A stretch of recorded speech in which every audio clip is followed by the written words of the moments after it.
रावलपिंडी शहर में इससे कबल ऐसी कोई इमारत न थी। इस इमारत पर लकड़ी, पीतल, चांदी और दीगर धातुओं का इस्तेमाल किया गया। कहा जाता है कि उस वक्त इस इमारत में कीमियाई लकड़ी का इस्तेमाल किया गया और शहर में ये इमारत अपनी मिसाल आप थी। इमारत दो हिस्सों पर मुश्तमिल थी, जिसका एक हिस्सा मर्दों के लिए और दूसरा हिस्सा खवातीन के लिए इस्तेमाल किया जाता था। हवेली में सहगल और बानबाई के चैम्बरों को आला पौधों और फूलों से मुज़य्यन किया गया था, जो बोर्ड बाजार में खुले बाजारों में मुंसलिक थे। बानबाई ने लाल हवेली में मुंतकिल होने के बाद रक्स छोड़ दिया था। क़याम पाकिस्तान के बाद ये हवेली एक महाजिर कश्मीरी खानदान को अलाट की गई और शेख रशीद को बकौल उनके खानदान ने 5 लाख रुपए में खरीद लिया था। शेख रशीद अहमद के बकौल हवेली 1985 से उनकी मलकियत और सियासी मरकज है।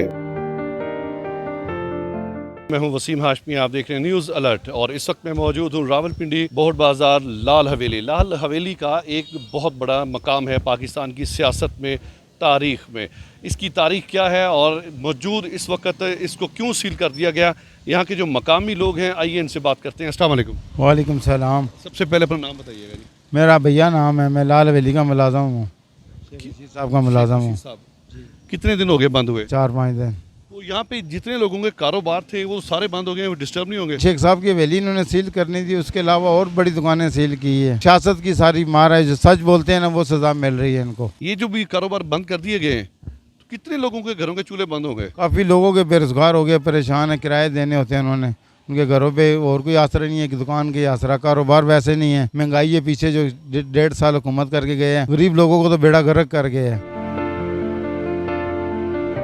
नाज़रीन, इस वक्त मेरे साथ लाल हवेली के बाहर सीनियर जर्नलिस्ट हैं वसीम चौधरी। आइए इनसे बात करते हैं। अस्सलाम वालेकुम वसीम भाई। वालेकुम सलाम। सर, ये जो लाल हवेली को सील कर दिया गया, बड़ी तारीखी हैसियत पाकिस्तान की सियासत में भी और एक तारीखी इमारत में भी, इस पर आप क्या कहते हैं? असूलन तो देखा जाए तो ऐसा नहीं करना चाहिए था। शेख रशीद साहब अभी वो कैदोबान की सोबतें बर्दाश्त कर रहे हैं और उनकी गैर मौजूदगी में जो है उनकी इमारत को सील कर दिया गया है और इसे पब्लिक सेक्रेटेरिएट ख़त्म करके इसे महकमा औकाफ ने जो है मुकम्मल तौर पर सील कर दिया है। और बताया ये जा रहा है कि अब बाज़ाब्ता तौर पर एक इन्वेंट्री लिस्ट बनेगी और उनका तमाम सामान जो है वो भी मतरूका वफ़ इमलाक जो है वो कब्ज़े में लेगा।